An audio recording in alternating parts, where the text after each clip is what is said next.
The knowing doing gap. I honestly don't know why people are not talking about this right now. You might not even understand what I'm saying, but in this video you will, and it's going to possibly change your life. But as always, before we go into it, feel free to subscribe to the channel. That helps a lot.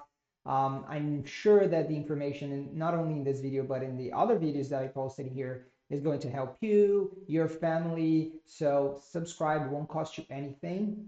Let's get to the video. All right, let's talk about the knowing doing gap. What is this, Rod?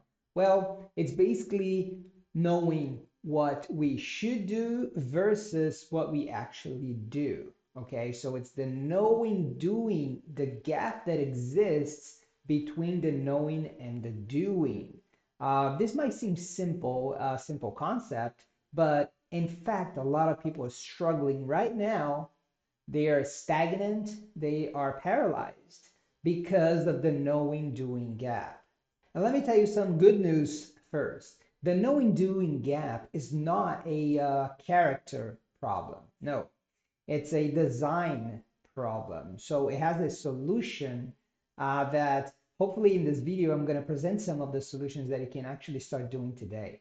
Let's talk about a little bit of neuroscience, which obviously if you saw some of my videos, you know that I love neuroscience. Um, According to neuroscience, why do we actually, why does this exist, the knowing doing gap? We know what we need to do, but we don't do it. That's the gap, right? Why does this exist according to neuroscience? Well, in the brain, there's a system called limbic system, which is basically what manages our emotion. So the gap between knowing and doing is actually widened because of our emotions. And one of the biggest problems that we have is that the limbic system, this emotional center that we have in our brain, it prioritizes short-term gain versus long-term. The limbic system essentially wants short-term comfort. Who doesn't, right? Let's be honest. But that's the driver of the limbic system, okay? That's what's driving your actions, the short-term comfort versus the long-term reward. We know that the short-term comfort is what a lot of times trigger our actions, okay? We want to have that instant pleasure. We want to have that instant reward. But we have to shorten this gap by what I always teach in my mentoring classes and in my workshops, which is controlling your brain. And the hard part is that controlling your brain requires energy, and your brain is always trying to preserve energy, right? And every time that you're trying to control these emotions, control the actions that you're doing, guess what's going to happen? It's going to trigger resistance, and you're going to have to get used to it. That's why, you probably heard that phrase, that you have to get comfortable by doing the uncomfortable. And it's true, because you need to get used to it, or you need to lead your brain to get used to the uncomfortable, doing the uncomfortable, especially when you don't want to do it, especially when you're like in one of those days that you just want everything to go easy, everything to be, no problems. I want everything to go smooth. In those days, you have to push even harder. And another thing that actually widens this gap, the knowing doing gap, is what it's called the decision fatigue. What is decision fatigue? It's when you have too many options. When you have too many options, your willpower will get lost. Essentially, willpower is this will, right? This energy to do something. Okay. If you have too many options, you don't know what you're gonna do. Your brain gets lost essentially, but willpower gets diluted. Okay. So when you have too many options, it's going to be triggered this resistance in your brain.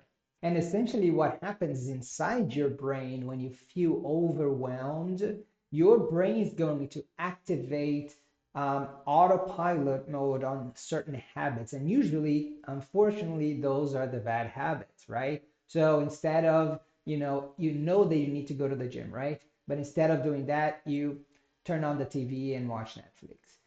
Those are some autopilots that the brain is turning on to prevent one, spending energy, two, getting out of the comfort zone. Another very easy to understand example is that when you know, because it's healthier, because it's more cost sensitive, you know you should do meal prep, for example. They should cook more, they should prepare healthier meals. But what happens after a long day of work? Your reasoning is gone, basically. You are activating by autopilot some bad habits. For example, eating fast food or eating something that is quick, but you know it's not very healthy. So you're planning to do meal prep and all that healthy things you were thinking about earlier in the day. It's all gone because you're tired. And when you are tired, you tend to make decisions, not so wise decisions, okay? Because you were tired, your brain wants to spend less and less energy. So you're gonna go to what's easier. And we know that to go to what's easier, most of the times it's not the best choice.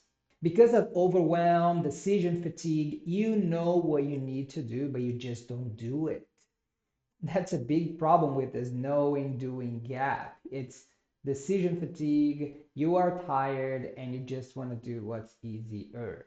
And it's funny because even with our spiritual practices, we have this knowing doing gap. Listen to this passage that is in James chapter 1, verse 22. It says, I'm going to read it for you. Do not merely listen to the word, do what it says.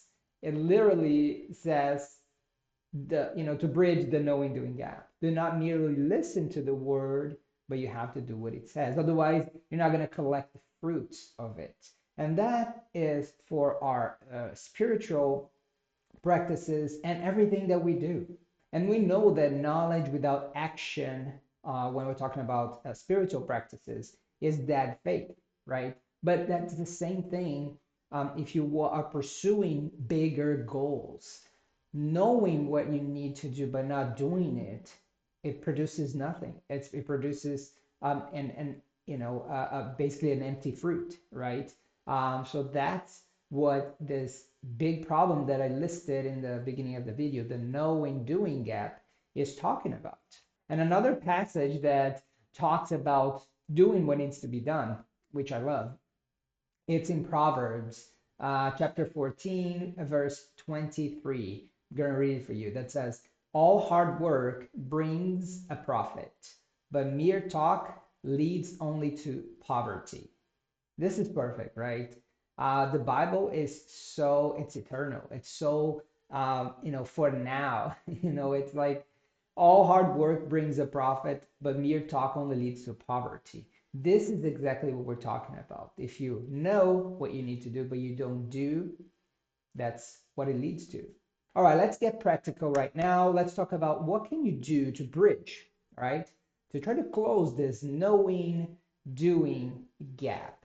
I'm going to talk a few strategies here that are practical. You can start doing actually today, okay? I always talk about awareness, okay? When you put light into issues that are happening, that are frustrating you in your life, you have to understand it. You have to have the awareness of everything that is going on, but you also have to take that into action, right? That needs to be translated to action. It's not going to serve any purpose for us to put light in things that we need to change if we don't change. You're going to know, but if you don't do, you're going to get even more frustrated because now you know what you need to do, but you're not doing. So let's talk about some strategies to help you with that. Did you know that pre-planning reduces decision fatigue by 40%? Yes. So what's the first strategy then? The first strategy is, it's called implementation intentions. Basically, you're going to use this phrase, when I do this, then I will do that. Those are implementation intentions. For a very simple example, when I feel overwhelmed, I'm going to stop and pray. When I feel overwhelmed, I'm going to take a look at my list of important things that I need to do, my task list. If you've been to one of my trainings, I call them the production of gain tasks, okay? What's really producing gain in your life. So when I feel overwhelmed, I'm going to look at my production of gain tasks and I'm going to bring it down to the smallest task possible, or the SET, smallest executable task. When you take a look at a small action, I mean something that you can do from 2 to 15 minutes, okay?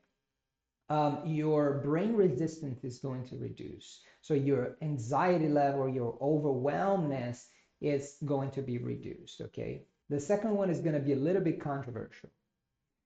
Visualizing failure. What do you mean, Rod, visualizing failure? Well, forget about, like just visualizing amazing things, the law of attraction and all of that. I'm not talking about that, okay?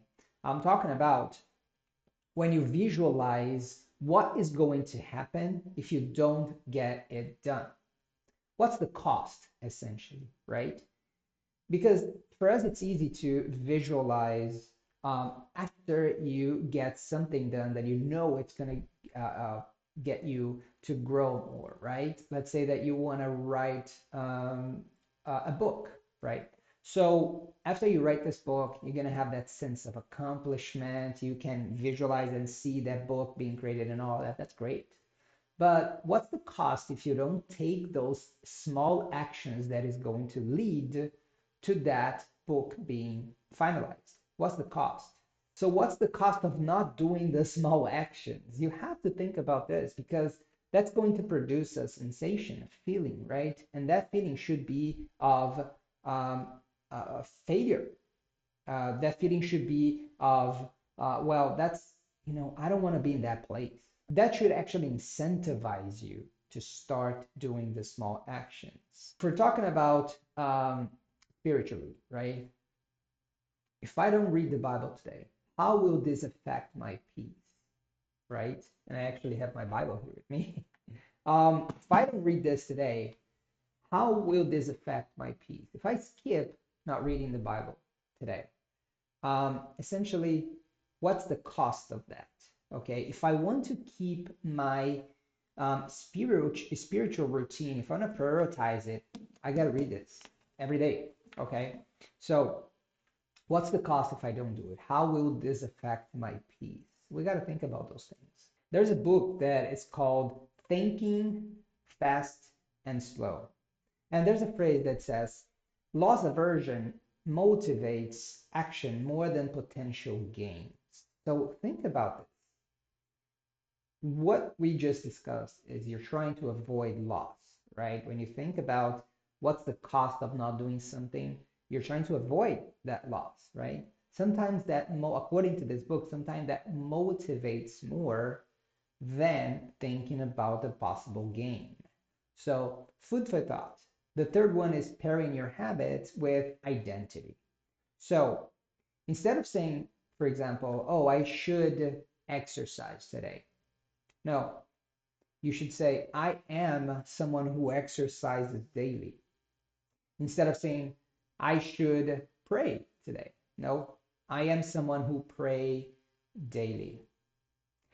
Instead of saying, I should eat healthier today. No. Your identity needs to be, I am someone who eats healthier every day. And I say this because identity-based habits are 3 times more sustainable. Yes, that's in that book by James Clear, Atomic Habits. I don't know if you read that book. That's an amazing book. But yes, identity-based habits, they're 3 times more sustainable. The fourth one is schedule accountability check-ins. What is accountability check-ins?